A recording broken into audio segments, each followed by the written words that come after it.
far too long since we had a reason to return to the wonderful and deadly world of Pandora. But now it's time with Gearbox's awesome shooter, Borderlands 2. The original hooked me with its great gunplay, constant stream of loot, and generally hilarious writing, but had plenty of room to grow.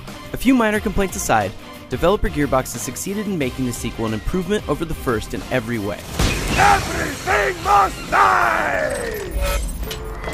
I'm racking my brain trying to think of a name for that diamond pony I bought. I was going to call it Piss for Brains in honor of you, but that just feels immature.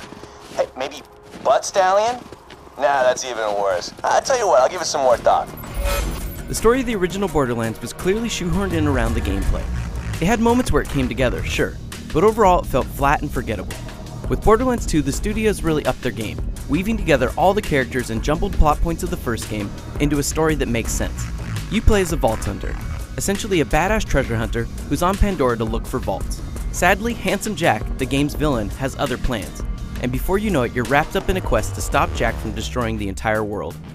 The story's a bit cliched, I know, but it serves as an easy-to-understand backdrop for the excellent writing. Borderlands 2 really pushes the witty writing and crude humor that came out in much of the first game's DLC, with quests that introduce you to a number of bizarre and funny characters. Got a very important tea party coming up, and my date is missing, and I am not going stag! Don't even suggest it! The main story has the odd moment that even manages to be touching, though this often feels a bit out of place considering the rest is filled to the brim with creative and well-written gutter humor. Boner farts. That's right, we're calling them boner farts now.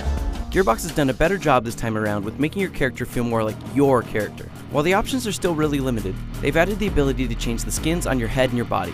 More importantly, they've reworked much of the interface, resulting in a number of improvements to the overall experience. There are subtle things, like the way the menu pulls outside your character, the addition of more options to sort your quests, and an always-on minimap makes Borderlands 2 feel much improved over its predecessor.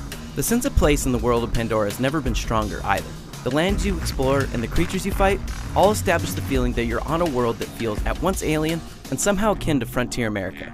And while you return to a couple environments from the first game, the new, sprawling sections of the world you get to explore are diverse enough not to become boring and pretty enough to occasionally warrant a good look around. Sadly, occasional technical issues did pull me out of the experience, but since they're seemingly random, it's hard to say whether you'll see them on your platform of choice. From parts where objects and enemies got caught in the world, to scenes like this, where the Gunzerker gets trapped in a cycle of death. There's also a tiny bit of texture pop-in that occurs across all platforms.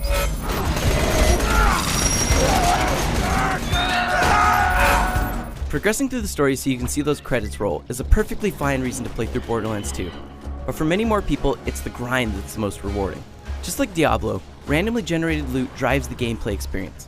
Each time you gun down an enemy or tear open one of the many chests and containers, there's the chance that a shiny new gun will tumble forth. The best moments come from running up to a freshly discovered weapon, comparing its stats against those of your current loadout, and then equipping it to see how it works. When you strive to get past a really tough quest or boss fight, and you get that one gun that perfectly suits your playstyle, it's just so damn rewarding. Of course, all that killing and looting nets you levels, which you can use in Borderlands 2's revamped skill tree system. Outside of each class's unique ability, the original Borderlands didn't do much with the skill trees to make each branch feel all that different or more viable than the others. This is not the case with 2, where each class's skill tree not only has more skills to put points into, but each branch has good enough powers that you'll feel hard-pressed when choosing where to allocate points. While not all the classes can create super diverse builds, Borderlands 2 definitely manages to make skill trees feel more significant, and to make classes feel much more adaptable to your playstyle. The game's 4 classes all play great too, and who you pick really just comes down to your playstyle. If you want to be super aggressive, you can check out the dual-wielding maniac that is the Gunzerker, or the turret-slinging commando.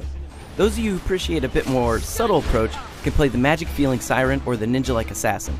They're all worth playing, and after you finish the campaign and then play it again on a New Game Plus, you could always roll a new character for another go. If going through 30 plus hours of shooting and looting alone sounds boring, you can always join up with up to 3 other players in Borderlands 2's seamless co-op. If you join a friend's game, you can complete quests you've already finished, and if you do quests you haven't discovered, you'll always have the option to skip them in your base game. It's really smartly done. Less smart though is the fact that the loot is shared between all players, meaning if you're playing with strangers or even gung-ho friends, you'll need to work to get the loot distributed equally.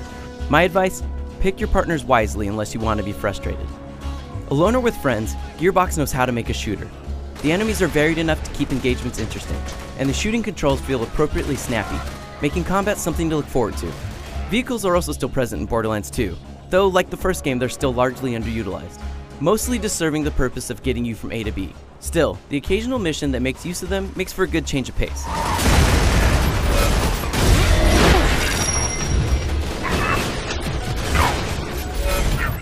While some things like the visual customization to characters don't go far enough, and there are a few annoying technical issues, Borderlands 2 is a great improvement over its predecessor. The humorous writing will have you laughing, and if you're susceptible to loot addiction, you'll find an ample supply to collect, collate, and pine after. With fantastic shooting and hours of game to play, and then play over and over, Borderlands 2 is a shooter no one should pass on. For more on Borderlands 2, you can go to IGN.